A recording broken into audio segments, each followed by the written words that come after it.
Noticentro 1, CMI. Buenas noches, bienvenidos a las noticias. Los siguientes son los 3 hechos más importantes de hoy en Colombia. Noticentro 1 CMI revela la más reciente encuesta del Centro Nacional de Consultoría sobre la intención de voto para las elecciones presidenciales. Esta encuesta muestra que habrá segunda vuelta presidencial entre Gustavo Petro y Federico Gutiérrez. En primera vuelta, Rodolfo Hernández ocuparía el tercer lugar y Sergio Fajardo el cuarto. Ingrid Betancourt se desploma en esta encuesta. Ampliación de esta noticia en nuestra emisión nacional a las 9 de la noche. Tragedia en Antioquia por una avalancha. En el municipio de Abriaquí se desbordó una quebrada, la quebrada Santa Teresa, dejando un saldo preliminar de 12 fallecidos, 7 heridos y 7 desaparecidos. La mayoría de las víctimas son trabajadores mineros. Autoridades de gestión del riesgo y bomberos continúan con los trabajos de rescate. Ampliación de esta noticia en nuestra emisión nacional a las 9 de la noche. En un campo de batalla se convirtió la Universidad Pedagógica de Bogotá. Encapuchados se enfrentaron por más de 4 horas con el Escuadrón Móvil Antidisturbios. La lluvia de piedras y de bombas Molotov fue contrarrestada con aturdidoras y gases lacrimógenos. CMI obtuvo imágenes de lo que fue la antesala al enfrentamiento, con un discurso público en las canchas de la universidad. Encapuchados que portaban elementos alusivos a las milicias bolivarianas formados en escuadra dieron la largada a los desórdenes. Ampliaremos esta noticia en nuestra emisión nacional a las 9 de la noche. Las siguientes son las noticias más importantes del mundo hoy. Rusia intensifica su poder destructor y está borrando de la faz de la tierra a la ciudad ucraniana de Mariupol. Putin anuncia ofensiva total en el este de Ucrania. Inteligencia alemana intercepta conversaciones de soldados rusos reconociendo asesinatos de civiles en Ucrania. Derrota de Rusia en la ONU. Es suspendida del Consejo de Derechos Humanos. Encuesta revela que la abrumadora mayoría de rusos apoya la invasión lanzada por Putin en Ucrania. La Unión Europea impone embargos al carbón ruso. Se agudizan las protestas y enfrentamientos en Perú. Manifestantes piden renuncia del gobierno. 24.000 colombianos han sido arrestados en la frontera sur de Estados Unidos en los últimos 6 meses. Senado de Estados Unidos ratifica nominación de una mujer negra como jueza de la Corte Suprema por primera vez en su historia. Trump justifica toma al Capitolio de Estados Unidos y dice que quiso acompañar a los manifestantes, pero no lo dejaron. Con Claudia Palacios y Margarita Ortega. Gran parte de Ucrania se enfrenta al implacable ataque de Rusia que continúa en las ciudades más importantes como Mariupol, a la que según el alto mando militar ucraniano están tratando de eliminar de la faz de la tierra. La vida no será la misma en Ucrania. La invasión rusa no solo ha destruido edificios, casas, calles y vehículos, sino también a los ucranianos que quedarán marcados para siempre por esta pesadilla que pasará a la historia como una de las más violentas de Europa e incluso del mundo. Al menos 1.480 civiles ucranianos han muerto y 2.200 personas han resultado heridas. Las escenas en las ciudades a las que las tropas rusas lograron entrar son desgarradoras. Borodianka y Mariupol son las que más se han visto afectadas por el implacable ataque, aún más que Bucha, según el presidente Volodymyr Zelensky, que recorre el país para estimar los daños. Ще й по розбору завалів у Бородянці. Там значно все страшніше. Ще більше жертв російських окупантів. А що ж буде, коли світ дізнається всю правду про те, що російські військові наробили в Маріуполі? Там майже на кожній вулиці те, що світ побачив в Бучі та інших містечках Київської області після відходу російських військ. Така жорстокість, такі ж страшні злочини. La ciudad portuaria de Mariupol sigue siendo objetivo de Rusia, que según militares ucranianos busca eliminarla de la faz de la tierra. Es una catástrofe humanitaria. Los militares que participaban en las hostilidades activas aquí están completamente rodeados. Hay problemas de suministro de agua, alimentos, medicamentos y abastecimiento en general. Es una situación muy difícil. Mientras la guerra de Rusia entra en una nueva fase crucial, los combates se intensifican en el este del país y los funcionarios han advertido de una batalla que recordará a la Segunda Guerra Mundial. El presidente ruso Vladimir Putin advirtió que prepara su gran ofensiva en el este de Ucrania. Las autoridades ucranianas apremiaron a los ciudadanos a abandonar lo antes posible sus lugares de residencia, especialmente en las regiones del Donbass, ya que esta podría ser la última oportunidad de salir.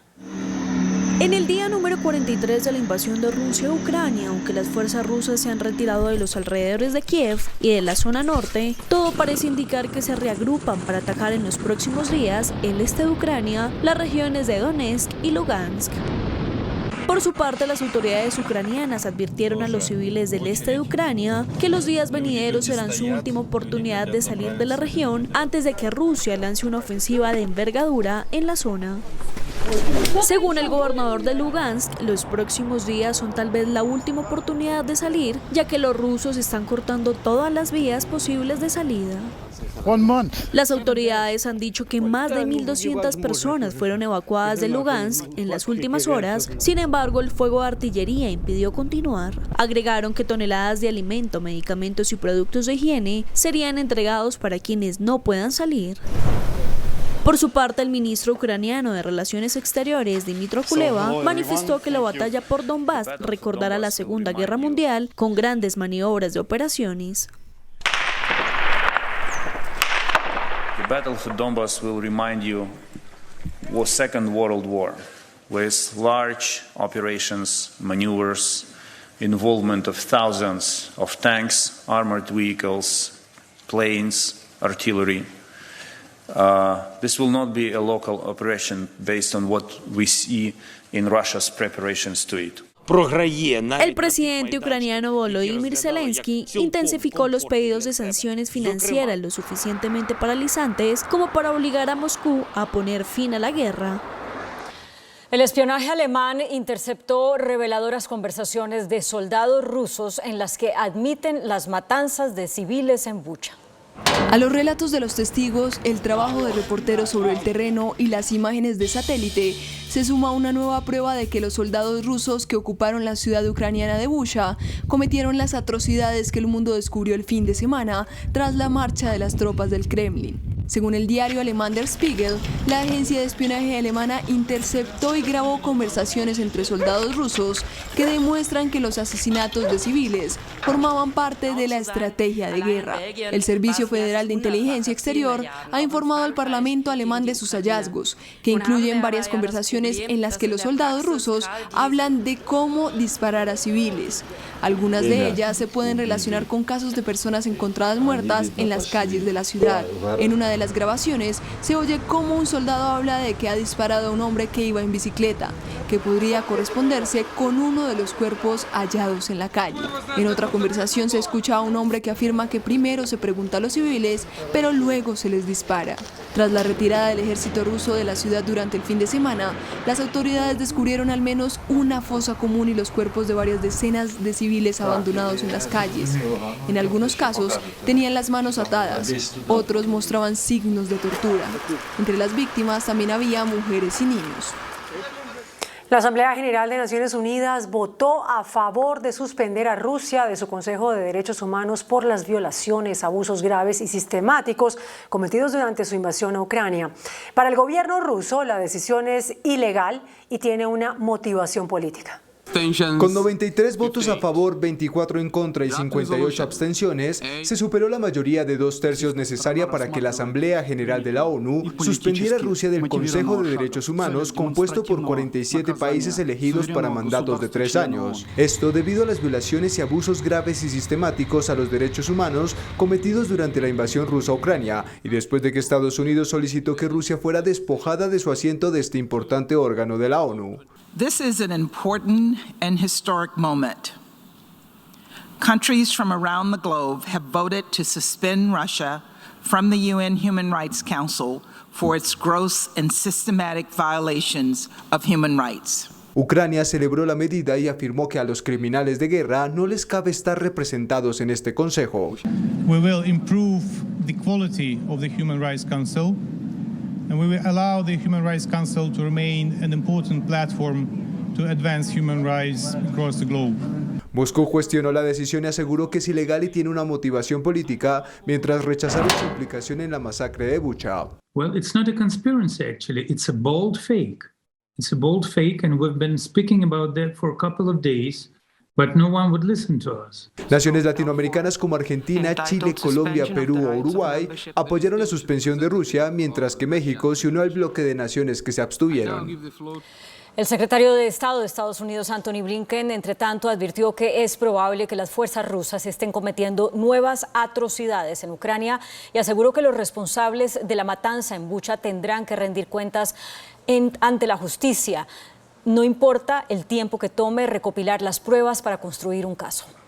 De Bucha llegan relatos e imágenes atroces, según afirmó el jefe de la diplomacia estadounidense, Anthony Blinken, quien reveló dramáticos testimonios de cómo civiles fueron asesinados por las fuerzas rusas, a quienes señaló de querer impartir el terror en la población. Sickening images and accounts coming out of Bucha and other parts of Ukraine have only strengthened. Pero la terrible masacre en la ciudad de Bucha, donde se han encontrado más de 400 cuerpos, solo podría ser la punta del iceberg y las fuerzas invasoras estarían cometiendo más atrocidades justo ahora, esto en opinión de Blinken. For every Bucha, there are many more towns Russia has occupied and more towns it is still occupying. Places where we must assume Russian soldiers are committing more atrocities right now. Además, tanto Washington como los aliados de la OTAN garantizaron más armas a Ucrania en respuesta a la invasión rusa, y las cuales incluyen sistemas antiaéreos, armas antitanque y vehículos blindados.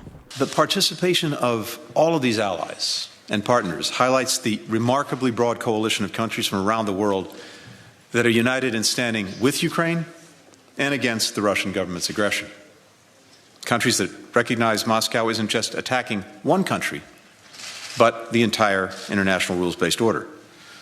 Blinken también cree que Europa se ha comprometido a poner fin a su dependencia de la energía rusa, pero advirtiendo que no es un proceso instantáneo y que hay que poner en marcha alternativas necesarias. El gobierno de Ucrania le pidió más armas a los países miembros de la OTAN para prevenir más atrocidades como la de Bucha. El ministro ucraniano de Relaciones Exteriores pidió a los miembros de la OTAN suministrar lo más rápidamente posible más armamento a su país para combatir y derrotar a las fuerzas rusas y prevenir más atrocidades como las reportadas en la ciudad de Bucha. My agenda is very simple. It has only 3 items on it. It's weapons, weapons, and weapons. We are confident that the best way to help Ukraine now is to provide it with all necessary to contain Putin and to defeat Russian army in Ukraine, in the territory of Ukraine, so that the war does not spill over further. La OTAN como organización se niega a enviar tropas a Ucrania o vigilar cualquier zona de exclusión aérea para evitar que Rusia abrume por completo a su vecino país. Pero las naciones miembros individuales están suministrando armas antiaéreas y antiataques, así como equipos y suministros médicos. Algunos de los países que envían armas están haciendo una distinción sobre qué tipo de apoyo pueden brindar. Ucrania argumenta que solo debería recibir armas que puedan usarse con fines defensivos y no aviones de guerra o tanques que puedan permitir que el país realmente contraataque en lugar de resistir. El gran temor de la OTAN es que las 30 naciones puedan verse arrastradas a una guerra más amplia con Rusia, que posee armas nucleares. Ucrania reiteró además su petición a la comunidad internacional para que deje de comprar gas y petróleo rusos, porque estarían apoyando a Ucrania con una mano mientras apoyan a la maquinaria de guerra rusa con la otra. El gobierno de Rusia aseguró que Ucrania está boicoteando las negociaciones y que está cambiando los acuerdos ya logrados en pasados días en Estambul. El tire y afloje para llegar a un acuerdo de paz ruso-ucraniano continúa. El ministro ruso de Asuntos Exteriores, Sergei Lavrov, aseguró que hay un retroceso en las negociaciones presentadas en Turquía debido a un cambio de postura de Kiev en relación con la península de Crimea y el Donbass y la posibilidad de celebrar maniobras militares sin autorización de los países garantes. Подобная недоговороспособность в очередной раз характеризует истинные замыслы Киева, его линию на затягивание и даже подрыв переговоров через отход от достигаемых пониманий. Acusa a Estados Unidos y a Occidente de maniobrar las cuerdas sobre Ucrania para que la guerra siga. Видим в этом проявление того факта, что киевский режим контролируется Вашингтоном и его союзниками, которые толкают президента Зеленского на продолжение боевых действий. A pesar de eso, dijo que las conversaciones siguen en pie, pero con sus condiciones. Несмотря на все провокации, российская делегация продолжит переговорный процесс, продвигая наш проект соглашения, в котором четко и в полном объеме изложены все наши изначальные ключевые позиции и требования. Por su parte, un miembro de la delegación ucraniana pidió a Rusia que reduzca su hostilidad en las negociaciones para que demuestre que está dispuesta al diálogo. Una abrumadora mayoría de rusos apoya la invasión lanzada por Putin en Ucrania. Una encuesta del Instituto Independiente Levada, elaborada por toda Rusia, arroja un abrumador apoyo a la invasión a Ucrania. De hecho, un 81% de los rusos respaldan las acciones de las Fuerzas Armadas en territorio ucraniano, mientras el presidente Vladimir Putin ganó 12 puntos en popularidad respecto a febrero y aproximadamente el 83% de los ciudadanos aprueba su gestión. Solo el 15% de los rusos lo desaprueban. Sin embargo, la llamada guerra de Putin cuenta incluso con el respaldo de sus detractores y un 32% de los rusos que rechazan al presidente respaldan su ofensiva.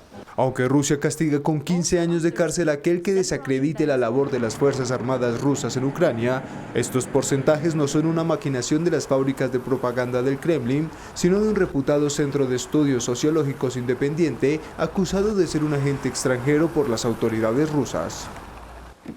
Los países de la Unión Europea aprobaron un embargo sobre el carbón ruso y el cierre de los puertos europeos a los barcos provenientes de Rusia.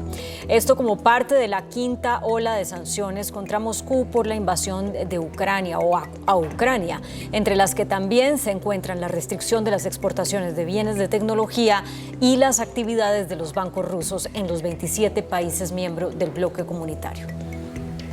La Unión Europea se mostró firme en su postura contra las sanciones de Rusia y asegura que no pagará en rublos por el gas que le compra.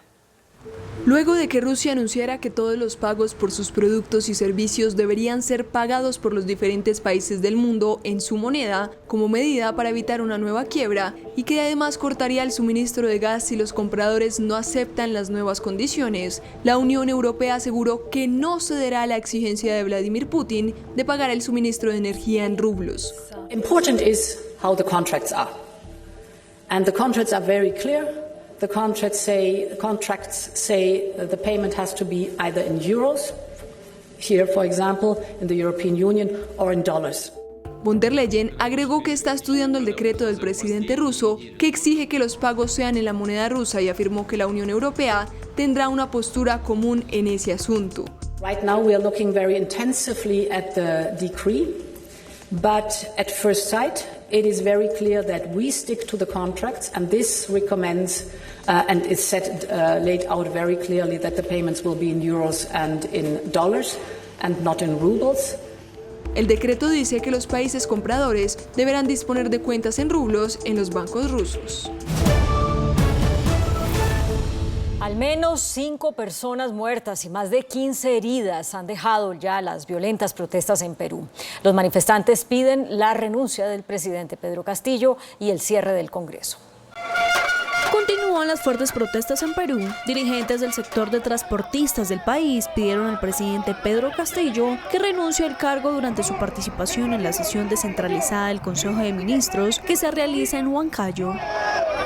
Además, los manifestantes bloquearon diferentes vías y pidieron el cierre del Congreso, así como el cambio de la actual constitución política, 2 pedidos en esta zona que se sumaron a la lista nacional de reclamos por el alza de precios de combustibles, alimentos y fertilizantes. Cabe resaltar que el mandatario ha modificado 4 veces su gabinete ministerial, es criticado por su descubierto en designar funcionarios claves y tiene 3 investigaciones por sospecha de corrupción que están congeladas hasta el fin de su gobierno. Por su parte, el Congreso es criticado por apoyar proyectos de ley que debilitan la lucha contra la corrupción, que obstruyen la mejora de la calidad educativa y por promover intereses empresariales. Ante las violentas protestas, Castillo intenta calmar las manifestaciones y anunció que va a exonerar el impuesto general a las ventas a los artículos de primera necesidad. Casi 24.000 colombianos han sido arrestados en la frontera sur con Estados Unidos desde octubre de 2021 por intentar ingresar ilegalmente a ese país. El gobierno Biden reveló las cifras de arrestos de migrantes en la frontera sur desde octubre pasado hasta la fecha. Cerca de 24.000 colombianos han intentado ingresar de forma irregular a los Estados Unidos. Según los datos del Servicio de Inmigración y Control de Aduanas, en los últimos 6 meses, el país norteamericano enfrenta una cifra histórica de inmigrantes que intentan cruzar el borde, teniendo a Guatemala como el principal país emisor de migrantes, del cual han salido alrededor de 92.800 personas, seguido de Honduras, Nicaragua, Venezuela, El Salvador y Colombia. Solo en febrero de este año, 9.600 colombianos fueron detenidos en la frontera sur del país por agentes de la patrulla fronteriza, mientras que en enero se registraron 3.900 detenciones. El gobernador del estado de Texas aseguró que enviará a la sede del Congreso en Washington a miles de indocumentados como respuesta a la mala gestión de Joe Biden con los migrantes y el fin de una ley que permitía la expulsión express de los migrantes ilegales. Texas pondrá obstáculos para impedir el paso de inmigrantes indocumentados que crucen la frontera y establecerá puntos de inspecciones para vehículos comerciales provenientes de México como represalia a lo que ellos llaman la catástrofe de las fronteras abiertas del gobierno de Biden. The Biden administration's open border policies have led to a record number of illegal immigrants crossing the border into the United States. En respuesta al fin del Título 42, una orden de salud de la era de la pandemia que bloqueaba el ingreso de inmigrantes a Estados Unidos y posibilitaba la expulsión de los mismos, el gobernador de Texas aseguró que enviará 900 autobuses llenos de inmigrantes indocumentados a los escalones del Capitolio. Texas is providing charter buses to send these illegal immigrants who have been dropped off by the Biden administration to Washington, D.C. We are sending them to the United States Capitol, where the Biden administration will be able to more immediately address the needs of the people that they are allowing to come across our border. Se espera que la cifra de migrantes latinoamericanos aumente en las próximas semanas. Hasta 18.000 migrantes podrían presentarse diariamente en la frontera sur cuando se ponga fin a la norma el próximo 23 de mayo. That's more than 500,000 illegal immigrants crossing the border every single month. Abbott añadió que estas son las primeras medidas que aplicaría el Estado, pero que la próxima semana se anunciarían más. Cámbiale la cara a tus gastos. En RappiCredit te ayudamos con hasta 750,000 pesos y recibes en menos de 24 horas. Solicita en www.rappicredit.com. 2 hombres fueron arrestados por el FBI al hacerse pasar por agentes federales para tratar de infiltrar al Servicio Secreto de Estados Unidos.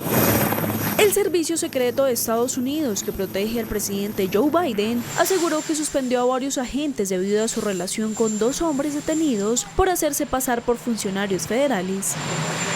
Los hombres habrían ofrecido regalos como celulares, sistemas de vigilancia, drones, a miembros del equipo de seguridad de la primera dama, Jill Biden, así como a otros agentes del servicio secreto. Además, los sujetos habrían fingido ser oficiales de las fuerzas del orden para integrarse y acercarse así a agentes federales reales. Según los fiscales, hasta el momento 4 empleados del servicio secreto se encuentran bajo licencia administrativa desde inicios de esta semana como parte de la investigación. Con 53 votos a favor y 47 en contra, Ketanji Brown Jackson fue ratificada por el Senado de Estados Unidos como la primera mujer afro en la Corte Suprema de Justicia de ese país. En una votación histórica, el Senado de Estados Unidos confirmó a la jueza Ketanji Brown Jackson, candidata del presidente Joe Biden, para servir en la Corte Suprema de Justicia. Es la primera mujer afroamericana en ocupar uno de los 9 puestos vitalicios del Tribunal Supremo en sus 232 años de historia. En una primera instancia, Jackson superó un voto de procedimiento con el respaldo de 53 senadores, mientras que 47 votaron en contra, la misma votación definitiva que la ratificó en el cargo y que fue anunciada por la vicepresidenta Kamala Harris en medio de una ovación del legislativo. La postulación de Jackson fue una promesa cumplida de Biden, quien se había comprometido a nominar por primera vez al máximo tribunal del país a una mujer afroamericana. Biden ha destacado de la jurista de 51 años, su mente brillante y su gran carácter e integridad. A pesar de recibir el respaldo del Senado, Jackson no tomará posición del cargo inmediatamente y deberá esperar a que el juez Stephen Breyer se jubile para hacer el juramento. En una entrevista con el Washington Post, el exmandatario Donald Trump justificó la toma al Capitolio en enero de 2021 y lamentó no haber podido unirse a los manifestantes. Más de un año después del ataque al Capitolio del 6 de enero por parte de una mafia pro-Trump que provocó 5 muertos y cientos de heridos, el expresidente Donald Trump parece no haber sido castigado. En una entrevista publicada por el medio estadounidense The Washington Post, el magnate neoyorquino lamentó su decisión de no marchar al Capitolio y aseguró que de no ser por su seguridad, habría llegado al complejo en un minuto para apoyar a sus seguidores, quienes intentaban impedir que el Congreso certificara la victoria del demócrata Joe Biden en las elecciones de noviembre de 2020. El exmandatario afirmó que no se arrepentía de haber convocado a sus partidarios. Trump defendió sus 187 minutos de silencio durante el ataque, alegando que la presidenta de la Cámara de Representantes, Nancy Pelosi, y otros eran los responsables de la seguridad y de ponerle fin a la violencia mortal. El exmandatario también elogió a los organizadores del mitin, algunos de los cuales se enfrentan ahora a citaciones judiciales por los disturbios. La presidenta de la Cámara de Representantes de Estados Unidos, Nancy Pelosi, dio positivo para COVID-19. La demócrata de 82 años, que está completamente vacunada y es asintomática, estuvo en días pasados con el presidente Joe Biden y su antecesor Barack Obama en un evento en la Casa Blanca. Por eso ellos tendrán que cancelar su agenda. En China, los residentes de Shanghái sufren serias dificultades para conseguir alimentos debido al estricto confinamiento que mantienen en sus casas o que mantienen en sus casas a la mayoría de sus 25 millones de habitantes. Las calles de la ciudad más grande de China se encuentran completamente vacías debido al cierre total ordenado en Shanghái en virtud de la política de tolerancia cero del país que busca frenar la propagación del COVID-19 en el gigante asiático. Actualmente hay 25 millones de personas confinadas en Shanghái desde hace una semana y la medida se extendió, mientras crecen las dificultades entre los ciudadanos para conseguir alimentos. Los supermercados se encuentran cerrados o colapsados y se calcula que solo hay 11.000 repartidores para abastecer al centro financiero de China, mientras las tiendas de comestibles en línea se quedan rápidamente sin mercancía debido a la alta demanda provocada por el cierre total. El gobierno de la ciudad aseguró que está haciendo todo lo posible para mejorar la distribución de productos esenciales a los residentes confinados, aunque crece el descontento de la población contra las medidas COVID. El Banco Mundial bajó su perspectiva de crecimiento para América Latina. Advirtió que la inflación es una enfermedad que se debe curar rápidamente. La guerra en Ucrania, la disparada en el precio de las materias primas, la inflación de los alimentos y la pérdida en los mercados son algunas de las razones por las cuales el Banco Mundial redujo su perspectiva de crecimiento para la región.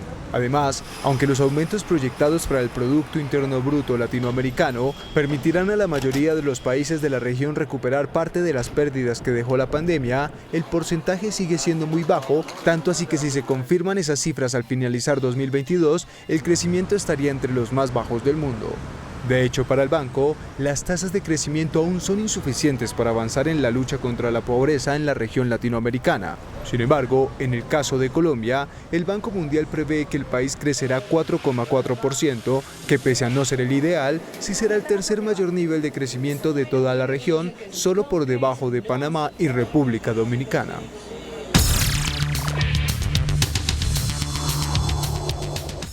Muy buenas noches. Segunda parte de la entrevista con la doctora Francia Márquez, candidata a la vicepresidencia de la República. Doctora Francia, buenas noches y gracias por aceptar. A ver, hombre, a ver, mujer, ¿el futuro de este país es la paz o la guerra? No, Yamí, el futuro de este país sin dudas es la paz. Por eso nuestro programa, el primer punto de nuestro programa es el logro de la paz para ser una potencia mundial de la vida, para el vivir sabroso. Quienes hemos vivido el conflicto armado sabemos que vivir en medio de la guerra, vivir en medio de los bombardeos, sí, en medio de las inequidades y desigualdades es algo que uno no le desea a nadie. Y entonces, pues, el presidente Santos empezó ese proceso de paz, pero no está concluso. Nuestra principal tarea es legarle, ¿sí? Y trabajar por garantizarle la paz a todos los colombianos y colombianas. A ver, digamos, Francia, que una de las razones que el mundo entero coincide en señalar como consecuencia de la no paz en Colombia es la desigualdad. Así es. ¿Cómo llegar a la igualdad? Yo creo que si destinamos recursos que siempre han estado destinados a fortalecer la guerra, a sostener la guerra, en términos de acceso a educación, en términos de acceso a vivienda digna, en términos de acceso a servicios básicos, agua potable, conectividad, ¿sí? Pero yo creo que hay que revisar y hay que atender el campo colombiano, fortalecer la producción agroecológica, fortalecer la recuperación de la soberanía alimentaria en este país, que hoy niños y niñas mueren de hambre. Es el desafío que tenemos en un gobierno de transformación y de cambio. Pero ¿cómo hacerlo, Francia? Eso significa infraestructura vial. Sí, pero ¿sí? ¿Con qué recursos? Con los recursos del Estado. Pero sí. Los actuales recursos no alcanzan. ¿De dónde va a sacar ¿Cómo que no alcanzan? 50 billones se pierden en corrupción. Esos recursos que se pierden en corrupción cada año, que son 50 billones, hay que invertirlos en la producción. Eso lo dice la Contraloría hoy, 50 billones. Pero mire, sí. Perdone la pregunta. ¿Cómo hace una mujer para acabar con la corrupción en Colombia? Transformando las instituciones del Estado. Y eso significa el sistema de cómo se elige la Contraloría, la Procuraduría. Yo creo que tienen que tener su independencia, porque el mayor número de corrupción se genera ahí, Yamil. Pero destinando, en términos de un gobierno que coloca la justicia distributiva de los recursos, y eso es invertir recursos donde antes nunca se había invertido, es parte de erradicar la corrupción. El otro tema que hay que revisar es el tema de la contratación pública en este país. Aquí la gente necesita un acueducto en una comunidad y la plata se va en corrupción porque llega una firma, hace un estudio, después llega el otro, ese estudio no sirvió y ahí se dilapidan los recursos del Estado. Pero mire, Francia, con todo respeto, esas afirmaciones suyas sobre la corrupción son muy genéricas, ¿sí? Pero la verdad es que uno quisiera encontrar una respuesta mucho más concreta sobre de dónde va a sacar el gobierno Petro Márquez, si es elegido, recursos para buscar la igualdad en esta nación. ¿De dónde? Bueno, los recursos del Estado vienen de la contribución y del aporte, ¿sí?, tributario que hacen los colombianos y colombianas. Sabemos que hay evasión de impuestos. Habría que crear más impuestos para buscar algo de igualdad. No creo que hay que crear más impuestos, hay que hacer un control, ¿sí?, sobre la evasión de ciertos sectores. Pero control no hay actualmente. Por eso. Pero digo yo, habría que crear más impuestos según usted a quienes más tienen. No creo que hay que imponerle una carga tributaria a quienes han estado sufriendo, al contrario, ¿sí? Creo que, por ejemplo, las pequeñas, medianas empresas necesitan que no la ahoguen, ¿sí?, con los impuestos tributarios. Son quienes tienen la carga más pesada. Hay sectores, grandes sectores económicos de este país que evaden el pago de impuestos, que tienen exenciones tributarias, como el sector financiero, como el sector minero energético, ¿sí? Recursos que deja de captar el Estado y que por supuesto entonces deja de hacer una obra social, deja de invertir en los territorios, en las comunidades, en quien lo necesita, favoreciendo esos intereses. Eso es lo que hizo el presidente Duque. Sí. Ahora mire, Francia, usted ya sabe que la Constitución de la República no le otorga a la vicepresidencia ninguna facultad especial. Así es. La que le adjudica el presidente. Si ustedes son elegidos, ¿qué le pedirá al entonces el futuro presidente Petro, si es elegido, que le dé facultades a usted? ¿Para qué? Bueno, ya habíamos anunciado, ¿sí?, cuando anunciamos que sería la fórmula vicepresidencial, que vamos a crear el Ministerio de la Igualdad. ¿sí? Y ese Ministerio de la Igualdad va a tener 5 tareas. Usted sería vicepresidenta y ministra de la Igualdad. Y ministra de Igualdad. Sí, señor. Y en ese ministerio, con recursos, ¿sí?, asignados por el presidente, recursos destinados a ese ministerio, vamos a trabajar los derechos de las mujeres. El 52% de la población más desigual de este país son las mujeres.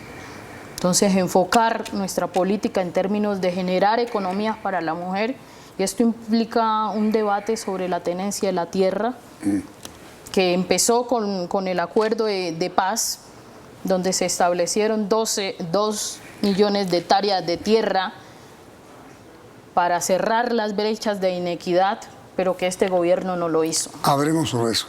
¿Qué piensa usted sobre la tenencia de la tierra en Colombia? Bueno, no lo pienso yo, lo dicen organismos internacionales, que una de las razones de la desigualdad en este país tiene que ver con la concentración de la tierra. Es decir, eso habría que reformarlo. Yo creo que hay que hacer una reforma agraria. ¿Para buscar qué? Para buscar cerrar las brechas de inequidad y desigualdad en la población. ¿Pero rompiendo la propiedad privada? No creo que hay que romper la propiedad privada. Entonces, hay que hacer un censo sobre los baldíos que tiene la nación, que sabemos que existe, pero que no se ha hecho. Pero a ver, entonces, trabajando solo baldíos, es que los baldíos... O sea, por algo empezamos.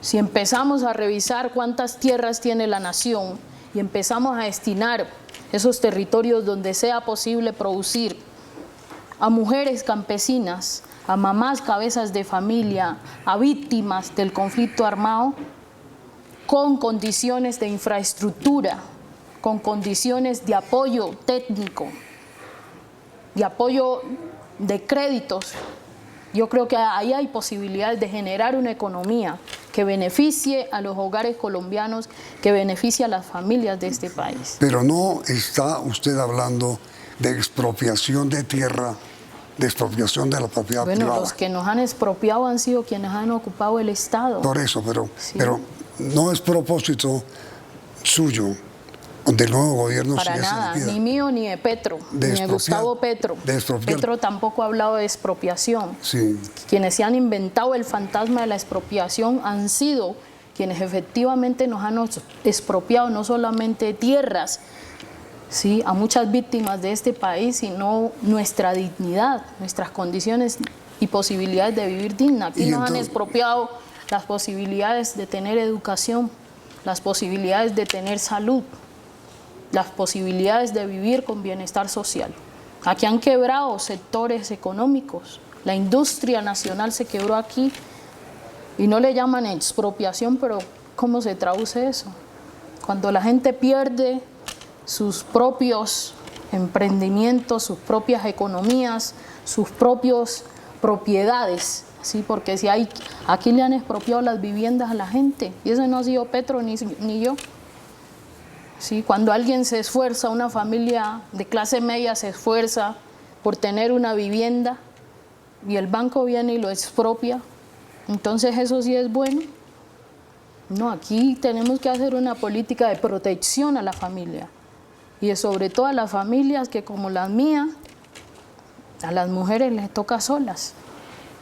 Francia, muchísimas gracias por haber asistido a esta invitación.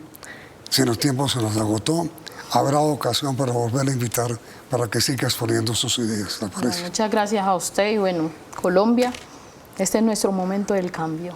Muchas gracias por su visita a Francia y mucha suerte. Gracias. Como deseamos también suerte a los demás candidatos que están en la puja por la presidencia de la República. Y suerte a ustedes también televidentes y gracias por la sintonía. Y los invitamos a continuar aquí en Noticentro 1, CMI.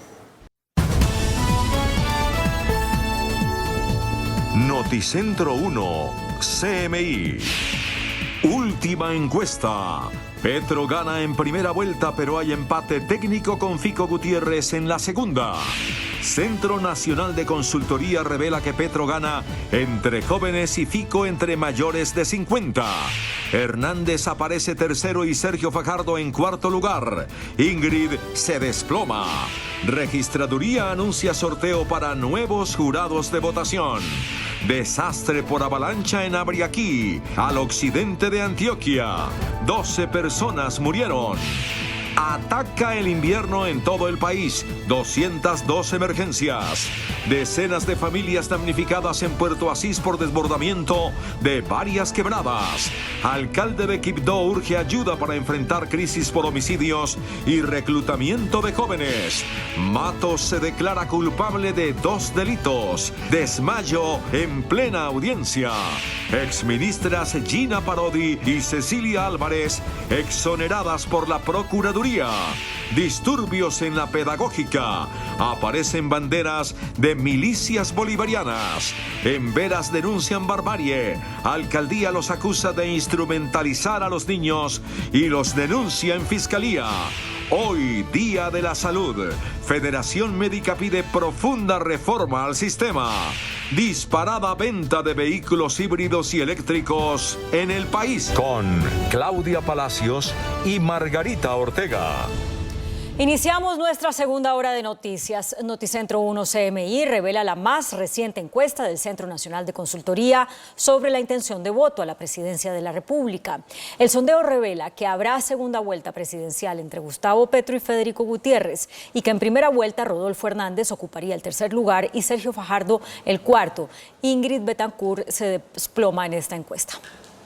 La encuesta sobre la intención de voto de los colombianos fue realizada por el Centro Nacional de Consultoría esta semana para Noticentro 1 CMI. A la pregunta, si las elecciones a la presidencia fueran el próximo domingo y los candidatos son los siguientes, ¿por cuál de ellos votaría? Gustavo Petro, del Pacto Histórico, 34%. Federico Gutiérrez, de Equipo por Colombia, 23%. Rodolfo Hernández, 12%. Sergio Fajardo, 9%. Ingrid Betancourt, 2%. John Milton Rodríguez, 1%. Los demás candidatos no registraron. Otro, 1%. El voto en blanco, 4%. Ninguno, 2%. No sabe, no responde, 12%. Consultados por sexos, en el masculino Gustavo Petro gana con el 40%, Federico Gutiérrez obtiene el 21%. En el femenino también gana pero con el 28%, Federico Gutiérrez obtiene el 25%. Por edades, entre los jóvenes de 18 a 25 años, Gustavo Petro barre con el 51%, le sigue Federico Gutiérrez con el 10%. Entre las personas de 26 a 40 años, Petro tiene una intención de voto del 39%, Federico Gutiérrez del 17%. De 41 a 55 años, Petro 27%, le gana Federico Gutiérrez con el 29%. Y en las personas de 56 o más años, Petro tiene solo el 23%, mientras Federico Gutiérrez el 33%. Y si en un escenario de segunda vuelta, otra pregunta, los candidatos fueran Fico Gutiérrez y Gustavo Petro, ¿por quién votaría usted? Gustavo Petro también gana con el 41% y Fico Gutiérrez con el 39%, lo que significa un empate técnico. A la pregunta, ¿y si en un escenario de segunda vuelta los candidatos fueran Rodolfo Hernández de la Liga de Gobernantes contra la Corrupción y Gustavo Petro, ¿por quién votaría usted? Gustavo Petro vuelve a ganar con 40%, Rodolfo Hernández 38%, también habría empate técnico. Y si en un escenario de segunda vuelta los candidatos fueran Sergio Fajardo y Gustavo Petro, ¿por quién votaría usted? También preguntó el Centro Nacional de Consultoría. Gustavo Petro, 39%. Sergio Fajardo, 38%. De nuevo, empate técnico. A 51 días de la primera vuelta presidencial, el 29 de mayo, esta es la fotografía que refleja la intención de voto de la encuesta del Centro Nacional de Consultoría para Noticentro 1 CMI. Esta es la ficha técnica de la encuesta. La Registraduría Nacional anunció hoy que habrá un nuevo sorteo para elegir a los más de 700.000 jurados de votación para las elecciones a la presidencia. Los partidos políticos dicen que esa medida no es suficiente para garantizar la transparencia de la jornada electoral. La Registraduría Nacional anunció un nuevo sorteo de jurados para evitar errores como los ocurridos en las elecciones del 13 de marzo. Dice que de 727.823 jurados, 30.654 de 5.109 mesas, donde hubo el mayor número de irregularidades, serán cambiados en su totalidad. Los partidos reaccionaron al respecto. El Centro Democrático tiene muchos jurados que identificamos que fallaron. Entonces me parece un paso, un avance, agradecemos, pero tenemos que seguir supliendo las distintas irregularidades, las distintas fallas que existieron en este proceso electoral. Se les está dando toda la responsabilidad de los errores a los jurados, evadiendo el tema de la mala capacitación y el mal diseño de los formularios. La capacitación debe ser la protagonista con los próximos jurados. Deben jugar un papel importante, la información que se vaya a remitir debe ser información precisa. La misión de observación electoral manifiesta que esto no es suficiente, que lo importante es la transmisión de datos, e insisten en que la registraduría debe afinar sus protocolos para devolver la confianza en el sistema electoral colombiano en las elecciones presidenciales. El candidato de Equipo por Colombia, Federico Gutiérrez, debe aparecer en el tarjetón electoral con su apellido y no con su apodo. Eso fue lo que dijo hoy el Consejo Nacional Electoral ante una consulta hecha por la registraduría. La oficina jurídica del Consejo Electoral dice que la ley de partidos es clara en que los candidatos deben aparecer en el tarjetón con el nombre que está en su cédula y con los logos símbolos que escojan sus agrupaciones políticas. En ese orden de ideas, Federico Gutiérrez debe poner su nombre y apodo fijo, aunque en el logo de campaña sí puede usar ese sobrenombre. Una avalancha provocó una tragedia en la población de Abriaquí, en Antioquia. 12 personas murieron, la mayoría de ellos trabajadores de una mina. En la vereda La Antigua, ubicada a 1 hora del municipio de Abriaquí, Antioquia, aún es visible la magnitud de la emergencia. Palos, rocas y lodo que dejó la creciente de la quebrada La Mina, que arrasó con todo a su paso y cobró la vida de 12 mineros que estaban de turno en su campamento. Pese a que siguen las fuertes lluvias en la zona, durante todo el día familiares y amigos de los 7 mineros que están desaparecidos realizaron su búsqueda con picos y palas, pero luego fueron suspendidas hasta mañana. Sus relatos son de dolor y frustración. Muy dolorosa, conocidos fallecieron ahí, en ese momento está desaparecido mi primo, Eliezer, y otro señor que se llama Jesús Cruz de la vereda Potreros. Realmente por las condiciones climáticas las autoridades no dejaron seguir con la búsqueda, sin embargo pues nosotros continuamos quebradas y arriba a ver qué se puede pues como encontrar. Moral y con mucha fe pues encontrar el compañero, el hermano, el primo, porque pues es una pérdida siempre dolorosa y hacemos todo lo posible pues por encontrarlo. Diego Uribe es uno de los mineros que se salvó de morir. Minutos después de salir de la mina y terminar su turno, ocurrió la avenida Torrencial. Pues nosotros salimos y por ahí a la media hora ocurrió la tragedia. Estaba lloviendo mucho. ¿Cómo fue? Descríbame como el día de ayer. Sí, pero como de por sí nosotros caminamos adentro en el hueco, pues no nos da cuenta de nada. Cuando salimos estaba el aguacero. Y pues yo me vine así en el medio del aguacero porque de por sí esa quebrada se pone maluca. El gobernador de Antioquia, Aníbal Gaviria, visitó el lugar de la tragedia y anunció que adelantará la búsqueda de los desaparecidos. Están avanzando los equipos de búsqueda y rescate. Los heridos han sido trasladados al municipio de Santa Fe de Antioquia, al municipio de Frontino y al municipio de Medellín. Los cuerpos de los 12 fallecidos fueron trasladados a la morgue del municipio de Frontino. Al hospital de esa misma localidad fueron trasladados los 7 heridos que se recuperan de las múltiples heridas de la avenida Torrencial, que hoy enluta al occidente antioqueño. La temporada de lluvias no completa todavía un mes de haber iniciado y ya ha causado más de 200 emergencias. Eso fue lo que reportó hoy la Unidad de Gestión de Riesgo. Situaciones como esta del desborde del río Magdalena en Puerto Wilches o la tragedia que se presentó en las últimas horas en Abriaquí, Antioquia, hacen parte de las 212 emergencias que reporta la Unidad Nacional de Gestión de Riesgo por cuenta del invierno. Se está trabajando en coordinación con el Consejo Municipal de Gestión del Riesgo, con las entidades operativas y en cabeza del DAGRAN, el doctor Jaime Gómez, que es el coordinador del departamento de Antioquia. Nuestra solidaridad, nuestro afecto y nuestro cariño para todas las familias de las personas que perdieron la vida.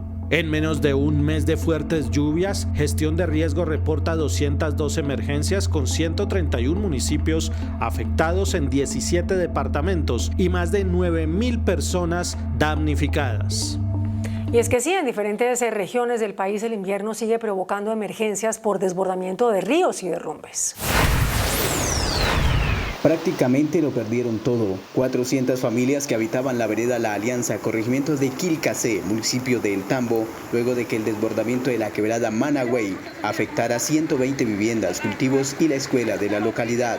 La comunidad pide ayuda a las autoridades porque tuvieron que pasar la noche en carpas improvisadas, hecho que se suma a la calamidad pública que se declaró en el departamento del Cauca por causa del invierno.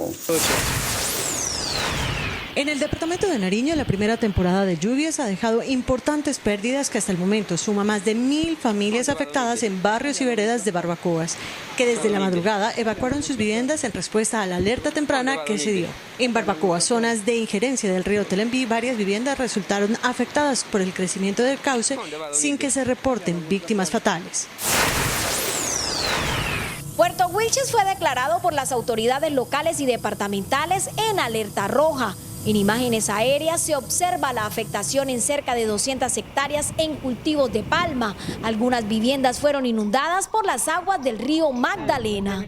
2.000 bolsas Vivac, hexápodos y tubería hincada están siendo utilizados para tapar el hueco que se creó luego del rompimiento en el Jarillón en la zona de Vuelta Perico. Los elementos fueron entregados por la Gobernación de Santander, Ecopetrol, la Alcaldía de Puerto Wilches y Cor Magdalena para mitigar la emergencia.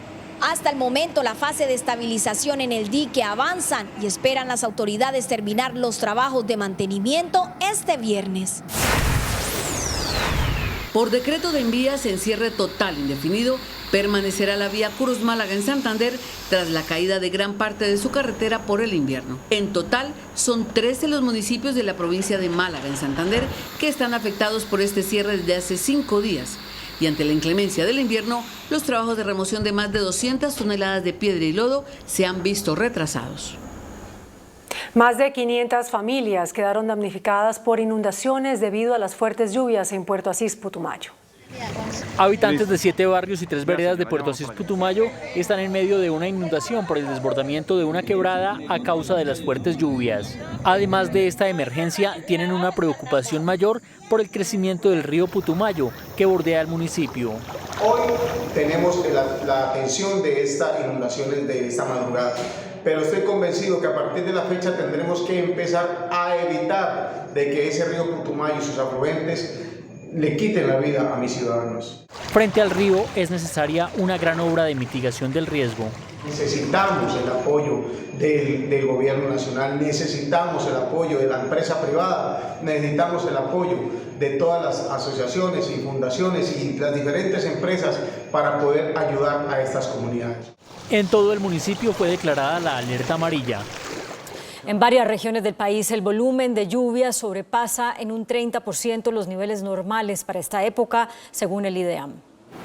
La directora del IDEAM, Yolanda González, ya tiene un cálculo aproximado de qué volumen de lluvias adicionales caerá por encima de los niveles históricamente registrados. La predicción climática, tanto del mes de abril como de mayo, nos indican que podemos tener precipitaciones sobre lo normal, hasta un 30% sobre lo normal, especialmente en la región andina y en la región pacífica. Las regiones de cordillera pueden ser las más susceptibles a derrumbes e inundaciones por las lluvias de los próximos días. Las precipitaciones de abril y mayo seguirán acompañadas de la presencia del fenómeno de la Niña, por lo tanto debemos redoblar las medidas preventivas. Se estima que esta temporada de lluvias podría extenderse al menos 2 meses y medio más. Justamente en al menos 5 departamentos del oriente y del suroccidente del país se registran problemas en carreteras relacionados con las lluvias, esto según el Instituto Nacional de Vías. El presidente de la Asociación de Transporte Intermunicipal, Yesir Rodríguez, dijo que los transportadores están muy preocupados por la afectación que puedan tener las lluvias sobre las carreteras del país en plena temporada de Semana Santa. El Invías anunció ya un plan de contingencia. Para la temporada de Semana Santa estamos adelantando un plan de contingencia con el cual tenemos 3.500 personas en las carreteras nacionales, más de 250 máquinas. Tenemos el numeral 767 con el cual ante cualquier eventualidad reaccionamos de manera inmediata y garantizamos que los usuarios tengan información en tiempo real y reacción inmediata en los corredores viales. Esta semana Invías ha reportado afectación en carreteras de Santander, Cauca, Nariño, Casanare y Boyacá, entre otras regiones. El alcalde de Quibdó, Martín Sánchez, aseguró que la ciudad está desbordada por la cantidad de homicidios y el reclutamiento de menores y pidió mayores acciones del gobierno nacional para enfrentar esta crisis. La policía anunció las primeras acciones de choque. Desde el inicio del siglo, los años con más homicidios en Quibdó han sido 2012 con 127 y 2020 con 152. Solo en los 3 primeros meses de este año van 61 según las cifras de la alcaldía y otras organizaciones registran 70. Lo que más tiene asustada a la gente en Quibdó es los homicidios. Son cifras aterradoras de acuerdo a la población que nosotros tenemos. A las cifras de homicidios se suma el drama que viven muchas familias por el reclutamiento de menores. Jóvenes de 12 y 13 años los están jalando a engrosar las filas de esas bandas criminales y eso pues preocupa demasiado porque parecería que nos estuvieran ganando la batalla, pero nosotros somos Estado y no podemos permitir eso. Otros líderes de la región denuncian que el gobierno minimiza la situación al decir que se limita a un enfrentamiento entre bandas. A nuestro juicio también es darle vía libre a los actores armados de decirles que actúen sin Dios ni ley, porque lo que están haciendo no está afectando a nuestra población. También es decir que estas bandas criminales, estos actores violentos, tienen mayor capacidad que el Estado para controlar al territorio, controlar la gente. Los gobiernos nacional y municipal acordaron las primeras medidas de choque, entre ellas el envío de equipos especializados de policía. Va a haber unos incentivos para que las personas nos informen, los extorsionistas, todo lo que tiene que ver con la denuncia de estas bandas criminales. Esta semana han resultado heridas por balas perdidas 3 personas que no tenían nada que ver con los enfrentamientos. Pues justamente una de las personas que acabamos de ver respondía a lo que dijo el ministro del Interior, Daniel Palacios, sobre la situación en Chocó.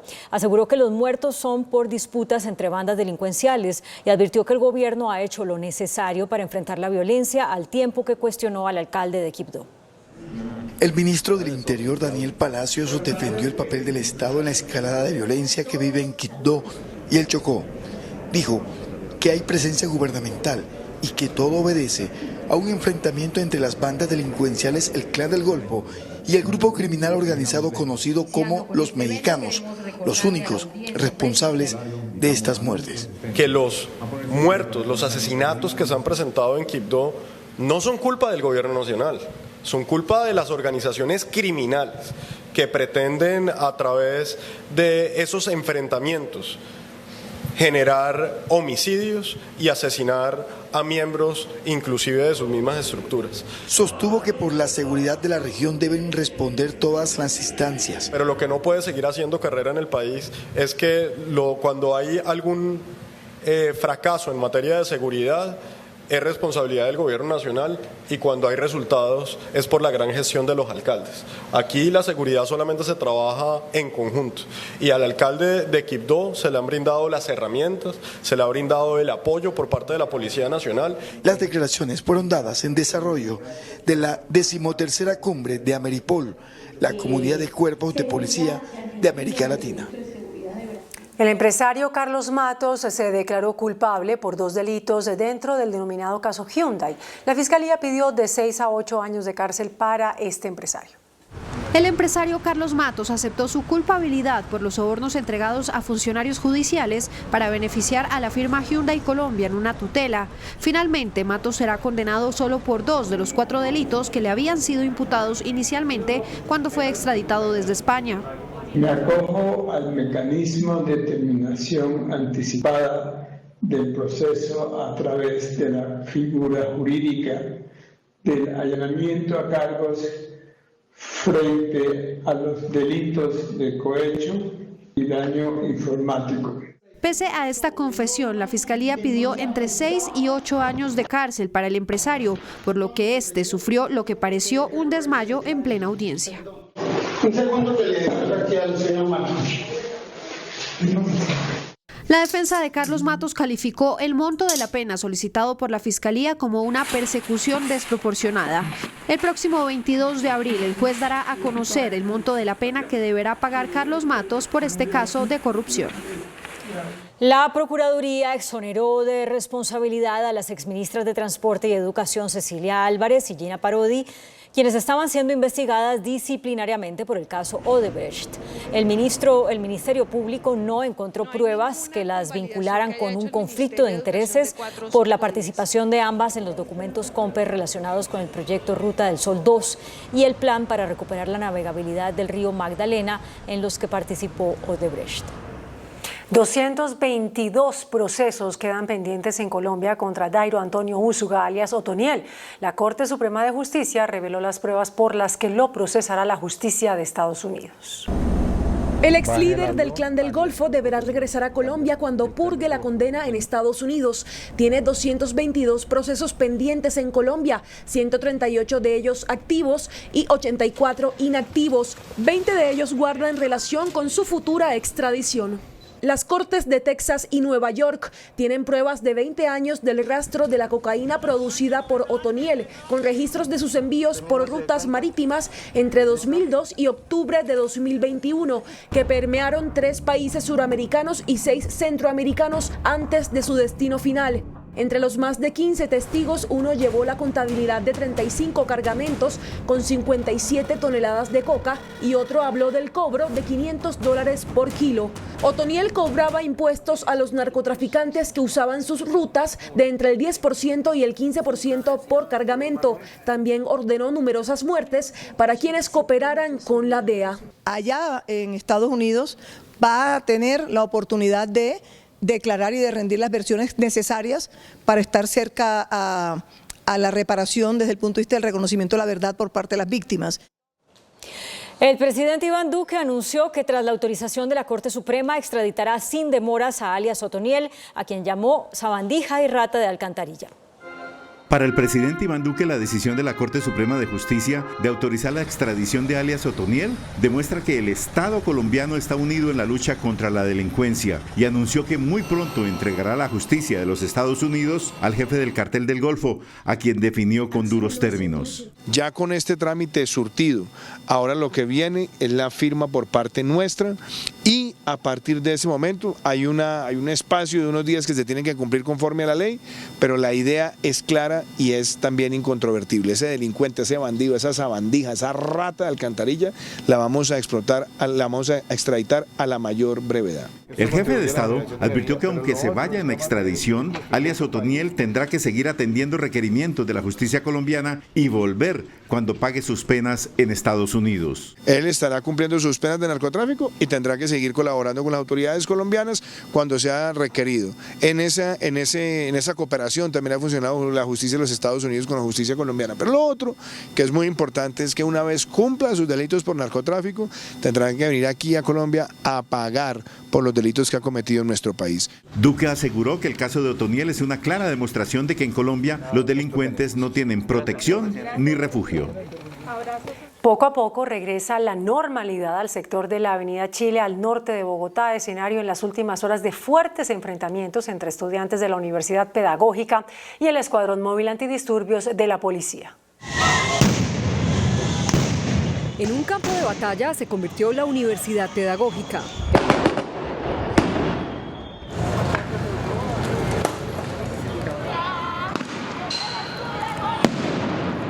Encapuchados se enfrentaron por más de 3 horas con el Escuadrón Móvil Antidisturbios.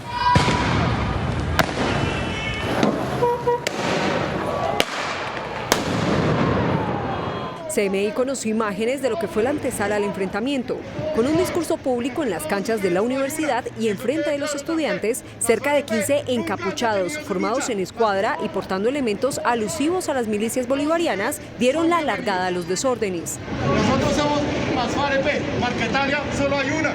Se desconoce si los encapuchados eran estudiantes, pero invitaban a los espectadores a unirse a la milicia urbana de las FARC. Todos ustedes son bienvenidos. Los enfrentamientos paralizaron por varias horas el tráfico en esta zona del norte de Bogotá. La alcaldesa Claudia López acusó a los indígenas del Parque Nacional de instrumentalizar a los niños y niñas y denunció estos hechos ante la Fiscalía. Los indígenas se defendieron, calificaron la intervención de la policía como una barbarie. Lo que se vio anoche fue una barbarie. Así describieron los Embera la violenta confrontación que tuvieron con el ESMAD la noche del miércoles y que dejó 24 indígenas heridos. ¡No le pegue! Eso fue un ataque vil, cruel. Ayer en Bogotá, a las 8 de la noche, se cometió un delito de lesa humanidad. La alcaldesa Claudia López lamentó la situación, pero acusó a los indígenas de instrumentalizar a los menores. Nadie, bajo ninguna cultura, puede manipular ni instrumentalizar niños en Colombia. Ese es un delito de la mayor gravedad. Y por lo tanto hemos interpuesto esa denuncia para poder proteger a los niños. La mandataria criticó además a la justicia por obstruir el retorno de esta población. Ruego al juez de la República, que tiene esta última decisión jurídica que debe emitir el 20 de abril, que nos permita inmediatamente, en la misma semana de Pascua, organizar el retorno definitivo. Que llevamos 7 meses sin ningún tipo de oferta institucional, ni la oferta, pero mucho menos, efectivamente, ni obligándola a un juez a que nos cumpla nuestros derechos mínimos vitales, que es la dotación de alimentos por obligación y por ley. El distrito insistió en el Parque La Florida como albergue temporal. 9 muertos han habido, 7 han salido de allá. ¿Quién quiere irse al matadero? La población asentada en el Parque Nacional anunció que acudirá a instancias internacionales para denunciar la violación de derechos humanos. Quedaron definidas las medidas para los motociclistas en Bogotá. La prohibición al parrillero solo aplicará para los hombres y tendrán una semana más para cumplir con la identificación de la placa visible. La prohibición al parrillero en moto en Bogotá, que iniciará el 21 de abril, no aplicará para mujeres. Hay restricción al acompañante en moto los días jueves, viernes y sábado de 7 de la noche a 4 de la mañana. Fruto de la discusión con el sector de motociclistas, se incluyó la excepción de las mujeres. Aunque se mantiene la identificación obligatoria con placa visible y reflectiva, serán los motociclistas quienes decidan en dónde portarla, si en una prenda, chaleco, chaqueta o en el mismo casco. La idea es que la placa, la letra y los números de la placa no se confundan con los colores que pueda tener el casco. Entonces, que tenga un fondo amarillo y unas letras negras que resalten el número de la placa. Habrá una semana más de pedagogía, es decir, las medidas entrarán en vigencia el 18 de abril. Para hacer pedagogía, para que se adapten, dijéramos, los motociclistas a estas nuevas medidas. El compromiso del distrito es hacerle seguimiento conjunto a las medidas una vez al mes y el 30 de junio se analizará el impacto y se definirá la continuidad de las mismas.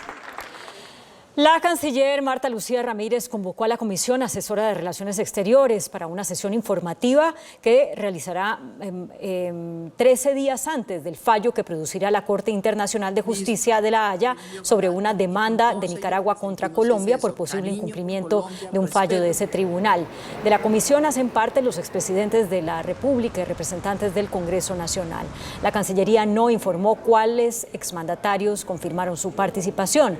Varios de los exgobernantes critican al gobierno por las pocas veces en que los convocan y que solo lo hacen para informarles y no para consultarles. Colombia reportó una nueva reducción en los contagios por COVID-19. La cifra de decesos es la más baja desde el inicio de la pandemia. Bajan contagios y muertes por COVID-19 en Colombia. Este jueves el Ministerio de Salud confirmó que otras 312 personas se infectaron de coronavirus. Pruebas procesadas 25.800. Los casos activos siguen bajando. A la fecha se registran 3.789. Muertes reportadas en las últimas 24 horas, otras 6. El total de fallecidos por COVID-19 en Colombia, 139.693. Estas son las cifras de los últimos 4 días. El comportamiento de la pandemia. Día lunes 307 contagios, 10 fallecidos. Día martes 251 contagios, 8 fallecidos. Ayer 327 contagios, 9 fallecidos. Hoy 312 contagios, 6 fallecidos. Con ocasión del Día de la Salud, la Federación Médica Colombiana planteó la urgente necesidad de emprender una profunda reforma al sistema que permita mejorar la atención a los usuarios. La más reciente encuesta Pulso Social, en la que el DANE consultó en 23 ciudades a los jefes de hogar sobre si se sienten satisfechos con su estado de salud, arrojó que el 36,3% de los hombres lo están y las mujeres 34,4%. Esta baja satisfacción frente al estado de salud, según la Federación Médica, debe llevar a una profunda reforma del sistema en el que prevalezca la atención sobre el negocio de la salud. Una reforma estructural profunda al sistema de salud vigente, que pase de ser un sistema de mercado a ser un sistema que se ocupe efectivamente de cumplir con el derecho a la salud. En este Día de la Salud, el gobierno plantea las lecciones que deja la pandemia. En pandemia vimos cómo estaba completamente ligado nuestro entorno, las condiciones del entorno con las condiciones de morbilidad de nuestra población. Otra encuesta del DANE señala que la salud ocupa el primer lugar entre los sectores donde se perciben los más graves casos de corrupción, por encima de la justicia, la infraestructura y la educación. La Corte Constitucional protegió los derechos de una mujer quien fue abusada sexualmente en un hospital del estado. La Corte Constitucional falló a favor de una mujer que fue abusada sexualmente por un médico de urgencias en un hospital de Dos Quebradas, Risaralda, en el año 2012, y a la que le habían negado la posibilidad de ser reparada económicamente por el daño que sufrió debido a que había caducado el término para demandar. La Corte recordó que la Constitución protege especialmente a las mujeres víctimas de violencia sexual y le ordenó a un juez administrativo que admita en 20 días la demanda de la víctima. Se implementó una estrategia de seguridad para la Semana Santa. Desde mañana se habilitarán nuevos puestos de control en Cundinamarca y Bogotá para garantizar la seguridad de las personas durante la Semana Mayor. Desde este jueves se instalaron puestos de control a nivel nacional y especialmente en Bogotá y en el departamento de Cundinamarca ante el inminente inicio de la Semana Mayor. Más de 8.000 hombres y mujeres policías están dispuestos a lo largo y ancho del departamento de Cundinamarca. Habrá mayor presencia de fuerza pública en lugares religiosos. Dispositivos importantes en lugares religiosos o de especial atracción turística para garantizar seguridad y buen comportamiento de los visitantes. Tenga en cuenta que para el domingo de resurrección habrá pico y placa para ingresar a Bogotá por el departamento de Cundinamarca. Tendremos pico y placa regional. De 12 del día a 4 de la tarde solo ingresan los vehículos cuya placa termine en número par y de 4 de la tarde a 8 de la noche vehículos cuya placa termine en número impar. En medio del Congreso Internacional del Sector Automotriz, liderado por Asopartes, se entregaron cifras relacionadas con las ventas de vehículos. Carros híbridos y motocicletas eléctricas lideran las ventas. En el primer bimestre del año 2022 reportamos un crecimiento de venta de vehículos del 7.6%, pasamos de 34.000 vehículos a más de 36.600 vehículos nuevos colocados en el mercado, y en motocicletas un crecimiento del más del 35.9%. Cada vez las personas compran más vehículos híbridos y eléctricos. Un crecimiento del 95.6% en ese primer bimestre del presente año, de 1.744 a 3.411 vehículos, y de motocicletas eléctricas un crecimiento del 35.3%. Siguen siendo mayores las importaciones de vehículos que las exportaciones. Las importaciones registraron un valor de 9.337 millones de dólares valor CIF, tan solo registramos 637 millones de dólares valor FOB, cerca del 1.6% de las exportaciones colombianas. Carros entre los 20 y los 40 millones de pesos es lo que más se vende en Colombia. La ministra de Transporte, Ángela María Orozco, reveló que ya fueron adjudicados 13 de los 14 proyectos viales de quinta generación. La ministra de Transporte, Ángela María Orozco, entregó un balance sobre los proyectos 5G en el país. De esos 14 proyectos, 3 quedaron adjudicados y uno, Malla Vial del Valle del Cauca, que fue el primero, también Alosur y también Accesos Norte. Hasta el momento son 33 billones los que se han invertido en obras 4G, según la ministra de Transporte. Hemos invertido 33 billones y de esos 24 billones, casi 25 billones se han invertido desde agosto del 2018 hasta hoy. Luego yo creo que el balance es un balance bastante satisfactorio. Nos falta por reactivar 2 proyectos que en este mes quedan las licencias ambientales aprobadas, que ha sido el problema. Y en París, Francia, el ministro de Trabajo, Ángel Custodio Cabrera, respondió a cuestionamientos de la Organización para la Cooperación y el Desarrollo Económico, la OCDE, sobre la alta informalidad laboral en Colombia. En París, la Organización para la Cooperación y el Desarrollo Económico, OCDE, le pidió explicaciones al gobierno colombiano sobre cómo se está enfrentando la alta informalidad laboral que afecta a más del 40% de los trabajadores, la falta de inspectores de trabajo y la seguridad y protección a dirigentes sindicales. El ministro de Trabajo presentó ante este organismo los avances en estas materias. Hemos conservado el empleo en pandemia. Hemos empezado a disminuir la informalidad en nuestro país. De igual manera, el reconocimiento por la creación del ingreso solidario. Colombia destacó ante la OCDE los avances en materia de concertación de salario mínimo. Cuba flexibilizó los requisitos para que los colombianos viajen a la isla. Se espera que por lo menos 10.000 turistas lleguen a Cuba tras la apertura de las playas. El interés de colombianos por ir al exterior es confirmado por el informe de la Asociación Colombiana de Agencias de Viajes y Turismo ANATO, que reveló para el primer bimestre del año un número de 689.000 viajeros hacia el exterior.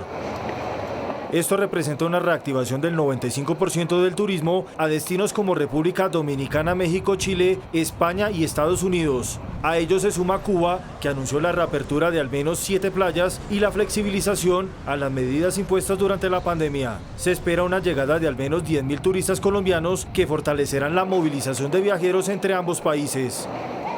Cabe notar que para la temporada de Semana Santa se espera aumentar las cifras en más de un 6% en diferentes destinos, con una apuesta de más de 133.000 turistas. El gobierno lanzó hoy una nueva línea de crédito hipotecario a través del Banco Agrario. Los créditos tendrán bajas tasas y un plazo hasta de 30 años. La línea de crédito hipotecario del Banco Agrario le permitirá a la población rural del país acceder a su vivienda propia, con bajas tasas de interés y plazos de hasta 30 años. Para contribuir a esa condición de dignidad humana que es tener y ser propietario. Es la primera vez que el Banco Agrario ofrece créditos para compra de vivienda BIS y no BIS para la comunidad rural. Estamos ofreciendo créditos hasta 30 años, con unas tasas muy competitivas del 9.7% anual, y lo que queremos, repito, es que también los habitantes de la ruralidad tengan su casa propia, sean dueños de su vivienda, sean propietarios. El Banco Agrario espera llegar a 60.000 millones de pesos durante este año por créditos de vivienda rural. El presidente de Cotelco, José Andrés Duarte, anunció la presentación de un proyecto de ley para extender los beneficios para el sector hotelero en el país. Este jueves se radicó el proyecto de ley que busca exonerar al sector hotelero de la sobretasa a la energía. El beneficio que se otorgó por la pandemia concluye este año, pero el objetivo es mantenerlo de forma permanente para reactivar uno de los sectores más afectados en 2020 y 2021. Los hoteleros tendrían un ahorro de más de 300.000 millones de pesos. Tiene todas las implicaciones en términos de recuperar la competitividad y lograr el crecimiento turístico del país. La iniciativa tiene acogida en el Congreso y sería aprobada en esta legislatura. Esperamos en esta legislatura, si no tiene mensaje de urgencia, se apruebe en comisión y en plenaria. Y si está con mensaje de urgencia, lo saquemos en Cámara y en Senado, ojalá afortunadamente. Se espera recuperar las cifras en ocupación hotelera de 40,6% en 2021 a 55% este año, aún por debajo de los índices prepandemia. La Contraloría General anunció que este año serán inaugurados los nuevos sistemas de alcantarillado en 2 municipios bolivarenses. El 20 de junio se entregará el alcantarillado en el Carmen de Bolívar y en octubre el de Mompox. Según la Contraloría, en esa fecha dejarán de ser elefantes blancos por inversiones superiores a los 30.000 millones de pesos. El presidente del Banco Interamericano de Desarrollo, Mauricio Claver Carón, es investigado por una presunta relación íntima con una asistente. El estadounidense se encuentra bajo la lupa de las directivas del organismo luego de que un anónimo difundiera una información sensible sobre una supuesta violación del funcionario a las normas de la institución. Además, Claver Carón también se le acusa de haber incurrido en supuesta malversación de fondos. El índice de capitalización de la bolsa, que mide el comportamiento de las 20 principales acciones, cerró al alza. El índice selectivo MSCI Colcap de la Bolsa de Valores de Colombia subió 0,17% a 1.628 puntos. La acción de Titán fue la que más subió con una valorización de 2,78% a 18.500 pesos. La acción de la Bolsa de Valores de Colombia fue la que más bajó con una pérdida de 2,54% a 9.400 pesos. La acción más negociada de la jornada fue la de Preferencial Bancolombia al movilizar más de 30.000 millones de pesos con una variación positiva de 0,27% a 40.200 pesos. El dólar cerró al alza. Indicadores económicos en Noticentro 1 CMI. La tasa representativa del mercado que regirá para mañana viernes será de 3.771 pesos con 83 centavos. Los profesionales del cambio compran la divisa en promedio entre 1.750 pesos y la venden entre 1.800 pesos. Un euro cuesta 4.101 pesos con 50 centavos. La libra de café en Nueva York se cotizó a $2 con 26 centavos. El azúcar se transó en 19,88 centavos de dólar la libra. El barril de petróleo WTI se cotizó en $96 con 92 centavos. La referencia Brent para Colombia se cotizó en $101 con 44 centavos. Una acción de Ecopetrol cuesta 3.610 pesos.